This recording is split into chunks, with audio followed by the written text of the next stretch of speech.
kàddu yi taxawaay bi ak jéego yi day daal di wane ne li ngeen di wuyoo muy jàmmi réew mi yaa ngi di góorgóorlu ngir fexe ba niroo ko. mbokk yi ñu ngi leen di nuyu yéen ñëpp ci seen tur ak seen sant maa ngi tudd Guy Marius Sagna di wax ci turu Y'en a marre ak FRAPP.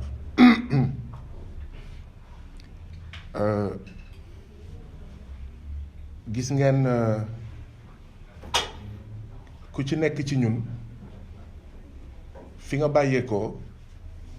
ba ñëw fii yaa ngi romb ci tali yi ay camion gendarmerie ay char de combat gendarmerie ay auto gendarmerie takk der yi fees dell ci biir dëkk bi. xam ngeen ne limu gendarme yii limu auto yii dëkk bi yëpp bleu ni gendarmerie xam ngeen ne bu ñu ko xaajoon fukk mën na encadrer manifestation boo xam ne jàmm ak salaam moo ko tax a jóg. nañu waxante dëgg rek li ma romb ci camion gendarme ci rond-point yi ci yenn bërëb yi jéggi na dayoo. li am kon mooy y a une mauvaise volonté de laisser les citoyens sénégalais s'exprimer, exercer leur droit constitutionnel de manifester. te manifestation bu ñu autorisé moo gën a yomb encadré que manifestation bu ñu interdire te Sénégal fàttalikuwuma manifestation bu ñu autorisé boo xam ne jur na musiba. bu ma waxee loolu li muy tekki mooy ñun Y'en a marre ñun FRAPP dañoo jàppate avec cette interdiction du préfet de Dakar nous sommes victimes d'une énième violence. bu ñu waxee violence bokk na ci citoyen am droit am sañ-sañ mu bëgg ko exercer nga ne ko mënoo ko exercer ndax risque de trouble à l'ordre public te nga am oto yu doy ngànnaay yu doy ay takk der yu doy dëkk bi yépp mu fees dell ba boo moytul sax mooy ëpp manifestant yi nga ne loolu mënoo ko jëfandikoo ngir encadrer ngir aar manifestation. loolu violence la te ñu ngi koy ñaawlu ba fu ñaawlu yem moo taxoon démb ñun Y'en a marre ñun FRAPP démb ci 6 heures bi ñuy def suñu live ginnaaw bu ñu jotee interdiction préfectorale bu préfet bu Ndakaaru dañoo woote woon résistance boobu ñu woote woon maanaam fippu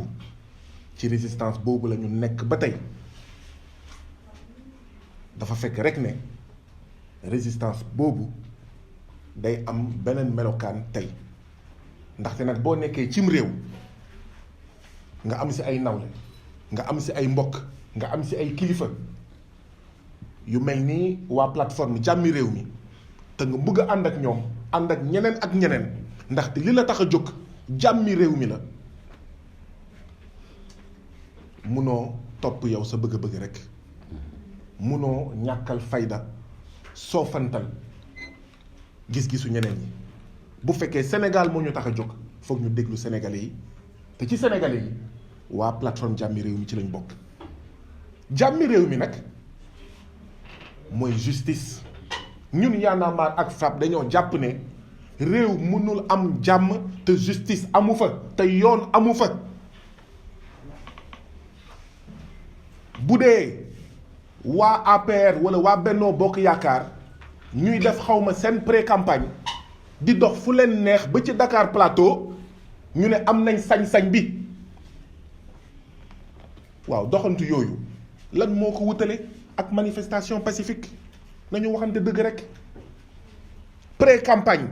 yi différentes coalitions yi di def ci gox-goxaan yi te commune bu Dakar Plateau élection locale am fa nit yaa ngi fay dox ak seen t-shirt ak seen flyers di fa pré-campagne loolu lan la ëppee solo wala lan la wutee ak manifestation dox la wax ji kay mooy kumba am ndey ak kumba amul ndey mooy justice bi nga xam ne ñun Y'en a marre ak FRAPP dañoo jàpp ne dañ ko tënk dañ ko jatan ñun nag li ñu tax a jóg ànd ci tamit ak suñuy mbokk ak suñuy doomu ndey jàmmi réew mi ànd ci ak ñeneen te fan yii di ñëw dinañ ko gën a yaatal li ñu tax a jóg mooy justice bi dañ ko tënk dañ ko jatan te ki ko tënk ki ko jatan mooy exécutif bi mooy président de la république di ko diri ndongu justice di dal ci suuf waaw te justice du taamu magistrat yi juge yi du ñu taamu ndongu justice fu muy dal ñu ngi masawu sax juge yi ak magistrat yi ndaxte xam nañ ne seen liggéey métti na xam nañ ne Sénégal am na un déficit de 300 à 600 magistrats et donc ku ci nekk yaa ngi am ay 200 300 dossiers d'instruction dans l'année naka nga mënee gérer 200 à 300 dossiers d'instruction dans l'année te nga war ko gérer de manière sérieuse loolu moo tax ci yoon a ngi jéng bi liñ ci dugal bokk na ci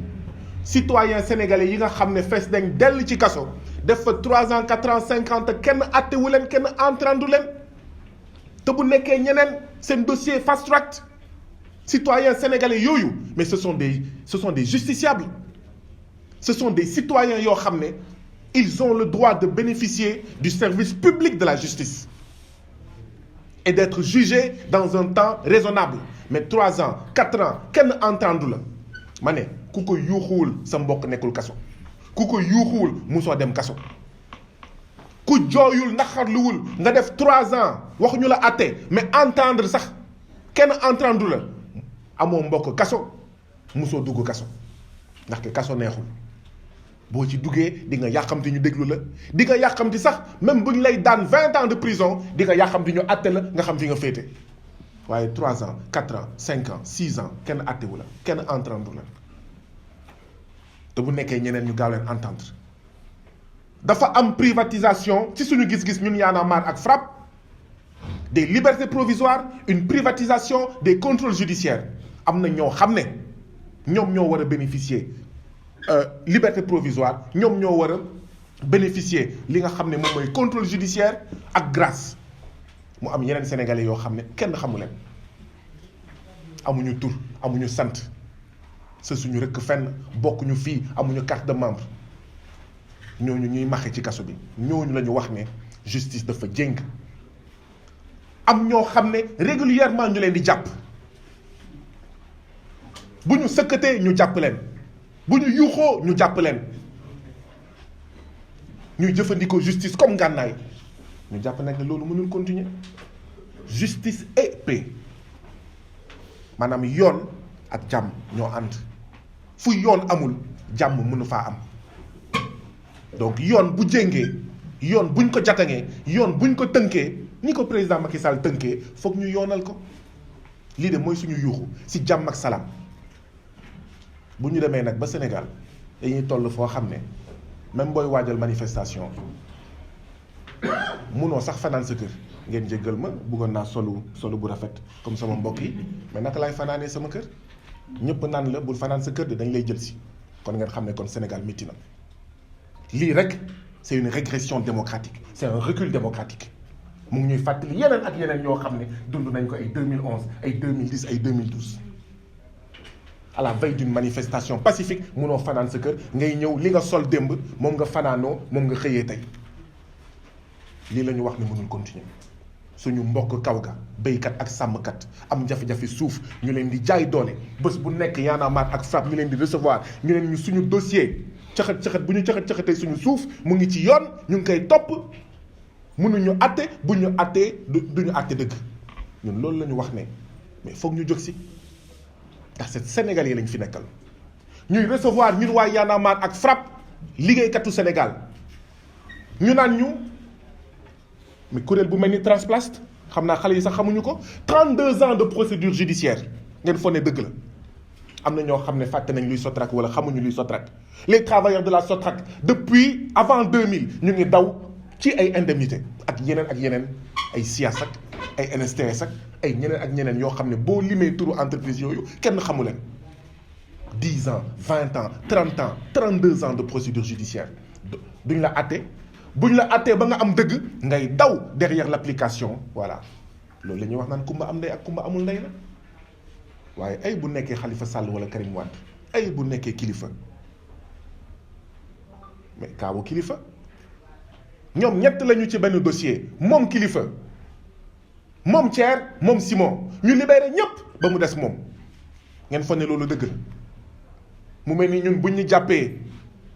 buntu palais présidentiel juróom-ñett lañ woon xaw ma juróom-ñeent ñu libéré ñépp ba mu des man mais loolu waratul am ma def 3 mois kaso ñeneen ñu def 1 mois kaso loolu lañ voilà ce qu'ils sont en train de faire ak kilifa mais bi may dal waxoon nañ ne lii waruñu ko nangu parce que bu ma dalee dina dalaat keneen mu ngi nii mu ngi dal kilifa loolu la ñu wax ne justice bi dafa jéng député yi trempé mouillé dans des nu ñu koy waxatee trafic de passeport diplomatique la justice se hâte lentement waaye ay bu nekkoon Ousmane Sonko bi mu nekkee Khalifa Sall bi mu nekkee Karim Wade ana 25 nit yi nga xam ne ñoom la ñu yóbbu woon seen tur ca CREI yi dafa mel ni kenn rek lañ ci topp loolu mënul continuer justice xam ngeen nu mu sant Sénégal du mujj fenn loolu moo war a jeex justice noo tudd du mujj fenn noo sant du mujj fenn loolu la ñu wax ne bu ñu moytuwulee sénégalais yi dinañ fajal seen bopp te février ak mars li fi xewoon te mu tax suñu mbokk yi taxawal seen kuréel bu am solo boobu ñuy woowee plateforme jàmmi réew mi bokk na ci li jur les événements tragiques de février et mars dernier mbiru justice bokk na ci ay réew Afrique yoo xam ne fitna bu fa amee jur fa musiba boo xam ne kenn mënu ko xayma mbiru mais conseil constitutionnel wala décision de justice ñu ngi jëm ci élection locale mais justice mooy joxe naan diw moo gagné diw moo gagné ñu ngi jëm ci coowal 3e candidature justice moo nar a ne kan mooy nekk candidat kan moo nekkul candidat kon mel na ni ñun ñëpp citoyen sénégalais munoo yeewu ba heure bi ngay fanaan te doo jànkonteel mbiru justice journalistes yi ñaata lañ leen dóor fu mu mujj du mujj fenn lii mooy l'image de la justice sénégalaise donte greffiers yi ñu ngi góorgóorlu juges yi ñu ngi góorgóorlu magistrats yi ñu ngi góorgóorlu mais justice bi dañ ko tënk dañ ko jatan moo tax ñun waa Y'en a marre ak FRAPP ñu ne dafa jot ñu fecci justice Sénégal ñu jatan justice Sénégal ñu tinki justice Sénégal ñu libérer justice Sénégal moo taxoon ñu ne dañuy tàllal loxo bépp citoyen sénégalais boo xam ne am nga mbokk kaso yàgg na fa kenn attewu ko kenn entendre ko ñu ngi lay tàllal loxo ñu def benn say képp kuy béykat sàmmkat ci Sénégal ñuy caxat-caxatee sa suuf depuis ay at mënuñu la atte bu jaar yoon ñu ngi lay tàllal loxo képp kuy travailleur collectif de travailleurs syndicat boo xam ne 10 ans 20 ans 30 ans yaa ngi daw mënoo am dëgg boo amee dëgg mënuñu ko appliquer ñun Y'en a marre ak FRAPP ñu ngi lay tàllal loxo ak ñoom seen ñu def benn say xool naka la ñuy organiser ay lël est-ce que assise nationale de la justice lañ koy woowee est-ce que états généraux de la justice lañ koy woowee ngir xalaat génnee bépp xalaat boo xam ne jiitu na tey xaw ma ndax CNRI xaw ma ndax les assises nationales waxtaan na ci wàllu justice ak yeneen muy ay réflexion yu am solo yoo xam ne ay sénégalais defoon nañ ko ñu wëyal réflexion bi xool nu ñu koy adapté ak tey xool naka la ñuy jatangee justice Sénégal parce que nous sommes tous en danger nous sommes tous en sursis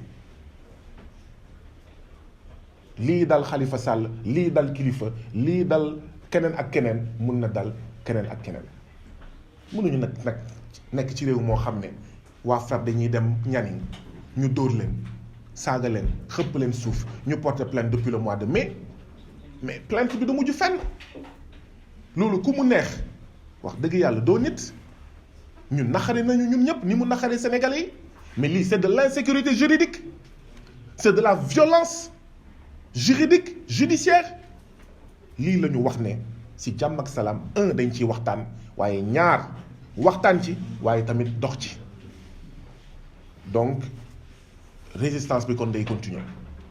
waxtaan bi day dal di continuer dinañ dem seeti syndicat yi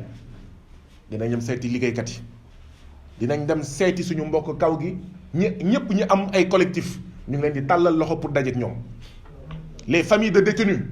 ñu ngi leen di tàllal loxo dinañ waxtaan ak ñoom dinañ waxtaan ak centrales syndicales yi dinañ continuer waxtaan ak partis politiques yi ak société civile yi ngir def benn say ñun nag Y'en a marre ak FRAPP jàppale leen ñu comme ay facilitateurs donc dañuy yombal processus boo xam ne li ko tax a jóg mooy benn nañu waxtaan nañu pencoo suñu yoon ngir ñu yoonal yoonu Sénégal mi nga xam ne dafa jéng bu waxtaan ci jàmm ak salaam doyul ñu dox def taxawaayu ñaxtu ci jàmm ak salaam ajuma bii di ñëw nag dañuy manifester fukki bërëb ak ñeent ci Sénégal déposé woon nañ ci table préfet yi da ngay gis yenn préfet yi naan la ay non du 3 jours francs 5 jours francs bu ñu nekkee ca kaw ga lu leen neex la ñuy def Dakar kenn sañul wax ne d'accord nga ñëw déposé ñu naan la 5 jours francs nga dem BMS ñëw ne la ah yow yaa déposé damay jël sa empreinte ñu teg ko fan Thiès ñi ñu toogal Thiès ñun Y'en a marre ak FRAPP ñu dem déposé di xaar BMS woo leen ne leen dañuy ñëw jël seen empreinte y a 2 Sénégal nga dem Koungheul commandant brigade bi wax suñuy membre Y'en a marre ak FRAPP ne leen j'ai les hommes et la logistique pour encadrer votre manifestation dégg ngeen ñu on avait dit qu'elle était autorisée ñu dem ba démb préfet bi mu désavoué le commandant ne non maanaam commandant brigade waruloon wax loolu donc pour l'instant ce n'est pas autorisé ak ñoom seen mun nañ continuer exemple yi nga dem xawma Diourbel xawma fan waa ji ne mais préfet bi ne non foog mu am mémorandum bu amulee mémorandum du ñu autoriser manifestation bi loolu fan la nañu bàyyi ñaari Sénégal un peuple un but une foi lu ñu wax bu ñu bëggee justice mooy dañuy respecter un peuple un but une fois mu bañ a nekk 2 peuples 2 buts 2 fois peuple boo xam ne justice day dal ci kawam day caw ci kawam ñu koy tëj beneen peuple boo xam ne mun na luubal mun na détourner mun na rey du mujj fenn ñu ngi tàllal loxo les familles de victimes des violences de mars ak février yoo xam ne amul benn responsable des familles de victimes de bavure ñu ngi leen di tàllal loxo parce que justice bi tamit loolu la parce que si on permet que ñu faat Guy Marius Sagna te du am responsable du am sanction c'est comme si on donnait un permis à Moundiaye d'assassiner Thiat wala Aliou Sané du soxor du dara si on permet au policier Guy Marius Sagna d'assassiner alors que du légitime défense Moundiaye Cissé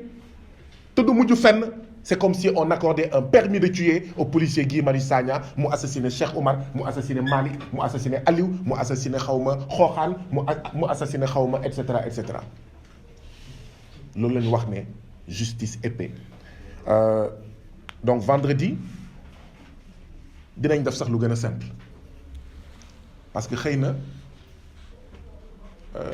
ci wàllu guerre cible buy déplacé wu moo gën a métti topp donc ñun dinañ yombal sax préfet bi ministre de l'intérieur ak président Macky Sall mbir yi fii ci Dakaaru rassemblement la ñuy def rassemblement boo xam ne Sénégalais yépp yi am problème de justice ak yi am gis-gis ci yoon nu muy doxee da leen jox kàddu gi sur un point statique vendredi rassemblement la ñuy def dans les heures à venir Y'en a marre et FRAPP dinañ communiquer ci lieu boobu fan la bërëb ban waxtu la donc nous allons faire un rassemblement parce que ñun comme ni ñu ko waxee il y a le temps de la réflexion il y a également le temps de l'action ñaar yooyu la ñu bëgg a boole donc ajjuma manifestation lay doon ngir wane suñu naxar suñu méttit waaye tamit suñu inquiétude suñu tiitange bëgguñu Sénégal suux bëgguñu Sénégal yàqu ñun Sénégal la ñu am amuñu feneen bëgguñu li am feneen am Sénégal moo tax nag vendredi dinañ organiser ab waxtaan public rassemblement na ñëpp ñëw ci jàmm ak salaam solu ba rafet waaw sangu ba set ànd ak suñuy doom ñëw wax li ñu naqar li ñu mettit ak li ñu tiital ci lii ñu gis te fu mu jëm buñ ko seetaanee ñun ñëppay ñàkk